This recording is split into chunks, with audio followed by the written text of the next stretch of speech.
नमस्कार, परत दर परत में आपका स्वागत है। आज हम बात करेंगे दुनिया के सबसे मशहूर, सबसे कीमती और शायद सबसे विवादास्पद हीरे की, कोहिनूर। एक ऐसा हीरा जिसके दो चेहरे हैं। कुछ के लिए ये रोशनी का पर्वत है तो कुछ के लिए ये बदकिस्मती और तबाही की निशानी। देखिए, इसकी कहानी सिर्फ एक बेशकीमती पत्थर की नहीं है, बल्कि ये तो साम्राज्यों के बनने और मिट जाने की एक जीती जागती दास्तान है। तो चलिए सबसे पहले यही समझते हैं कि कोहिनूर आखिर है क्या, एक रोशन पर्वत या फिर एक श्राप। आइए इसकी जड़ों से जुड़ी कहानियों और मिथकों की परतें खोलते हैं और देखते हैं कि इस मशहूर हीरे के पीछे क्या-क्या राज छिपे हैं। अब देखिए, कोहिनूर की कहानी कोई 100-200 साल पुरानी नहीं है, बल्कि हजारों साल पुरानी है। इसकी जड़ें हमारी पौराणिक कथाओं में मिलती हैं। कई पुराने संस्कृत ग्रंथों में जिक्र आता है स्यमंतक मणि का। माना जाता है कि ये वही हीरा है जो कभी खुद भगवान श्री कृष्ण के पास हुआ करता था। और जहां तक इसके आज के नाम का सवाल है, कोहिनूर, ये एक फारसी शब्द है। इसका मतलब होता है रोशनी का पर्वत। और सच कहूं तो इसकी जो बेमिसाल चमक है, उसे देखकर ये नाम बिल्कुल सटीक लगता है। लेकिन इस बेमिसाल खूबसूरती के साथ जुड़ा है एक गहरा स्याह साया, एक श्राप का। जी हाँ, एक किंवदंती है कि ये हीरा जिस भी पुरुष शासक के पास गया, उसके लिए बर्बादी लेकर आया। उसका राजपाट, उसकी जान, सब कुछ छीन लिया। पर मजे की बात यह है कि यही हीरा महिला शासकों के लिए किस्मत वाला साबित हुआ। कहते हैं कि सिर्फ कोई महिला या फिर खुद भगवान ही इसे बिना किसी डर के पहन सकते हैं। तो ये तो हुई मिथकों और कहानियों की बातें। अब जरा इतिहास के पन्नों को पलटते हैं और देखते हैं कि भारत में इस हीरे का सफर कैसा रहा। गोलकुंडा की खदानों से लेकर मुगल दरबार तक ऐतिहासिक तौर पर माना जाता है कि यह हीरा आंध्र प्रदेश की मशहूर गोलकुंडा की खदानों से निकला था, जो उस जमाने में दुनिया के सबसे बेहतरीन हीरों के लिए जानी जाती थी।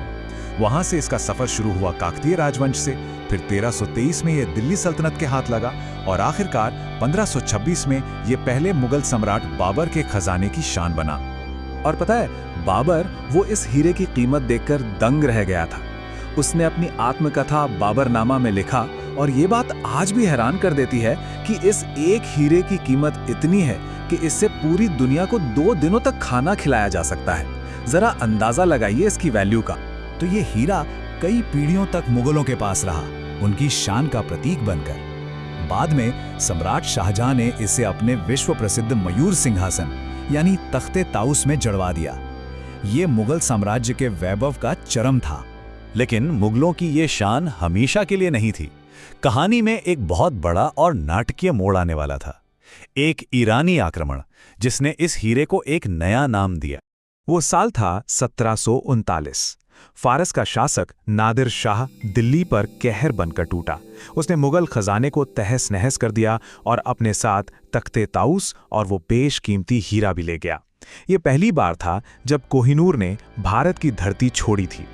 और कहते हैं कि जब नादिर शाह ने पहली बार उस पत्थर की चमक देखी तो वो बस देखता ही रह गया। उसके मुंह से निकला कोह-इ-नूर यानी रोशनी का पर्वत। और बस उसी दिन से इस हीरे को अपना वो नाम मिल गया जिसे आज पूरी दुनिया जानती है। पर जैसा कि कोहिनूर की किस्मत में लिखा था, वो एक जगह टिकने वाला नहीं था। फारस में भी ये ज्यादा दिन नहीं रहा और राजनीतिक उथल-पुथल के बीच इसने एक बार फिर भारत वापसी का सफर शुरू किया। तो हुआ ये कि नादिर शाह की हत्या के बाद हीरा उसके सेनापति अहमद शाह अब्दाली के पास गया और फिर अफगानिस्तान में उसके वंशजों के पास रहा। फिर 1830 में अफगानिस्तान के बेदखल शासक शाह शुजा अपनी जान बचाकर और कोहिनूर को साथ लेकर पंजाब पहुंचे। वहां उन्होंने सिख साम्राज्य के महान शासक महाराजा रंजीत सिंह से मदद मांगी। एक सौदा हुआ। महाराजा रंजीत सिंह शाह शुजा को अफगानिस्तान की गद्दी वापस दिलाने में मदद करेंगे और बदले में शाह शुजा उन्हें कोहिनूर देंगे। और इस तरह रोशनी का ये पर्वत एक बार फिर अपनी धरती भारत लौट आया। शेरे पंजाब महाराजा रंजीत सिंह इस हीरे को अपनी पगड़ी में पहनते थे। वो चाहते थे कि उनकी मौत के बाद इसे पुरी के जगन्नाथ मंदिर में दान कर दिया जाए। लेकिन अफसोस, उनकी आखिरी इच्छा कभी पूरी नहीं हो पाई, क्योंकि अब ये हीरा अपने इतिहास के सबसे विवादित सफर पर निकलने वाला था। एंग्लो सिख युद्धों के बाद 1849 में ब्रिटिश ईस्ट इंडिया कंपनी ने पूरे पंजाब पर कब्जा कर लिया और जो लाहौर की संधि हुई उसमें साफ साफ लिखा था, कोह-ए-नूर नाम का ये रत्न लाहौर के महाराजा द्वारा इंग्लैंड की महारानी को सौंप दिया जाएगा। और इस संधि के तहत उस वक्त के युवा महाराजा दलीप सिंह, जो सिर्फ एक बच्चे थे, उन्हें ये हीरा अंग्रेजों को सौंपने पर मजबूर किया गया। 1851 में इसे महारानी विक्टोरिया को पेश किया गया। जब ये हीरा लंदन पहुंचा तो इसका वजन था 186 कैरेट। लेकिन ब्रिटेन पहुंचकर इसकी किस्मत ने एक और पलटी खाई। महारानी विक्टोरिया के पति प्रिंस एल्बर्ट को लगा कि इसकी भारतीय कटाई में वो चमक नहीं है, इसलिए उन्होंने इसे फिर से तराशने का आदेश दे दिया। इस प्रक्रिया में 38 दिन लगे और हीरे का वजन 42% तक कम होकर सिर्फ 105.6 कैरेट रह गया। इसका जो ऐतिहासिक रूप था वो हमेशा के लिए बदल गया। तो अब हम पहुंचते हैं आज के दौर में इसकी मौजूदा विरासत पर। तब से लेकर आज तक कोहिनूर को कई महारानियों के ताज में सजाया गया है, लेकिन दिलचस्प बात यह है कि उस श्राप की कहानी को ध्यान में रखते हुए इसे कभी भी किसी शासक राजा के ताज में नहीं लगाया गया। आज ये हीरा लंदन के टावर में ब्रिटिश शाही खजाने के हिस्से के तौर पर नुमाइश के लिए रखा है। दुनिया भर से लोग इसे देखने आते हैं, लेकिन इसकी कहानी अभी खत्म नहीं हुई है। और यही इसकी कहानी का सबसे पेचीदा हिस्सा है। इसका मालिकाना हक आज भी दुनिया में सबसे ज्यादा बहस वाले मुद्दों में से एक है।